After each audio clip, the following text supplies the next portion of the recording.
وايضا هنشوف برضو ايضا الذي صرح به السيد الرئيس محمد مرسي عن القضاء.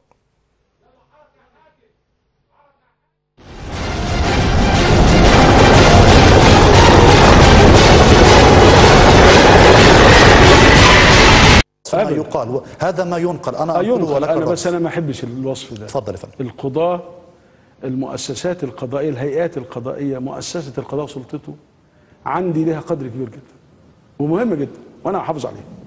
انا قلت في البدايه ان التشريع ده احد اسبابه ان اباعد بينهم وبين التشريع.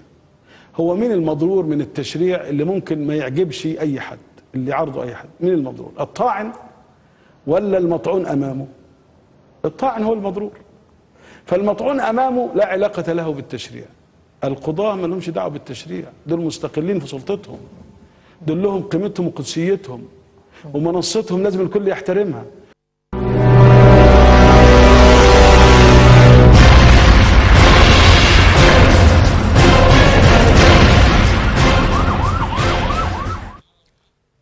سيادة المستشار محمد عيد سالم، سيادتك صرحت في كتابة صحفية أن هناك صعوبة في تراجع الرئيس مرسي عن قراراته، وأن تلاحق الأحداث تدفعنا جميعا إلى الفوضى الخلاقة، وأن الإعلان الدستوري أدى إلى انشقاق وطني ولا بد من السعي إلى لم الشمل، والبلاد بصدد أزمة خطيرة، مطالبا بضرورة التجمع وتشكيل وتوافق، موضحا أنك لا تريد تحقيق انتصار للرئيس على القضاء أو للقضاء على الرئيس، مطالبا أخيرا بمواجهة خطورة الفوضى المصدرة من الخارج. سيادتك أعطينا إيضاح أكثر. بسم الله الرحمن الرحيم. يعني الصورة أمامي، عشان نبص للصورة ما نبصش الموقف فقط من تاريخ صدور الإعلان الدستوري، وإلا تجزئة للأمر الذي دعاني لمثل هذا التصريح، أنه منذ سنوات عدة وكلنا تابعناه وكلنا شاهدناها أن كونداليزا رايس وزيرة الخارجية الأمريكية صرحت أن احنا كأمريكا سياستها الخارجية تعتمد على إعادة تنظيم الشرق الأوسط، وإعادة تنظيم دي تعبيرات عندهم بلا دلالة زي انتشار القوات، إعادة انتشار وهذا الكلام،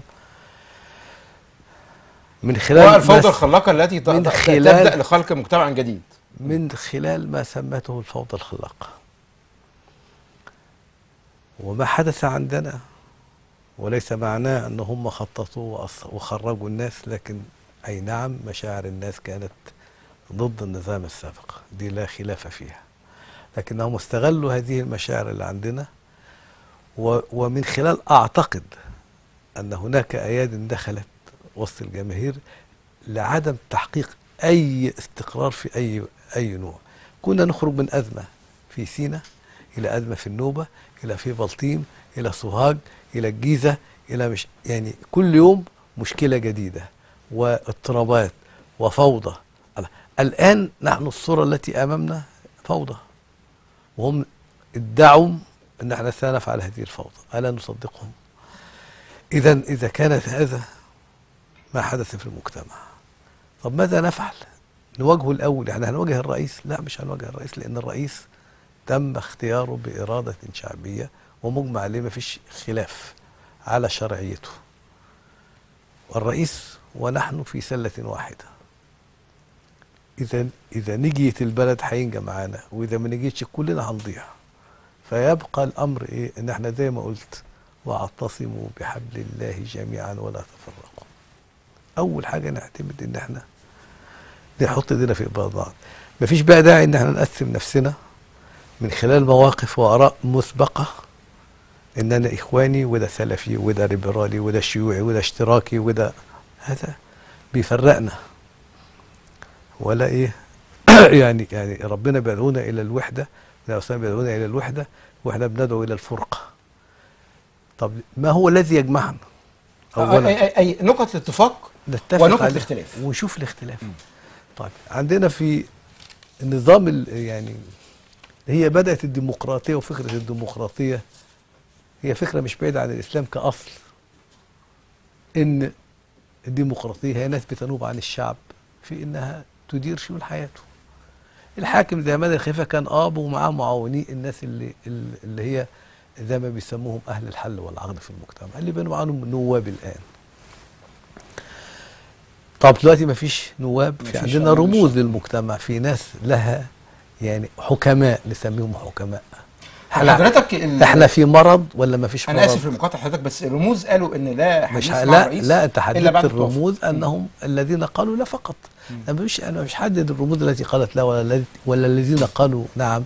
عايزين انا بنتكلم على حكماء المجتمع، بلاش نسميهم الموافقين او المعترضين.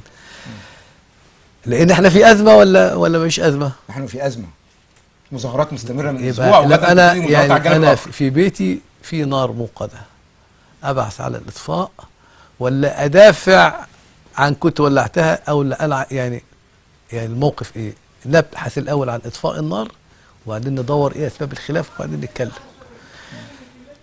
فيجب، وهي يعني اعتقد انا بقولها نصيحه مخلصه من قلبي للسيد الرئيس، انه يسعى جاهدا للجلوس مع حتى المخالفين له في الرأي، ومع المتفقين معه في الرأي، ومع آخرين، جلسات متعددة للبحث كيفية الخروج من هذا المأزق في إطار لم الشمل، في إطار، لأن الآن احنا مش في صراع مع نظام سابق واحد، احنا نظام واحد بالضبط. علينا أن نكون معا يدا واحدة، وأنا وأخويا على ابن عم.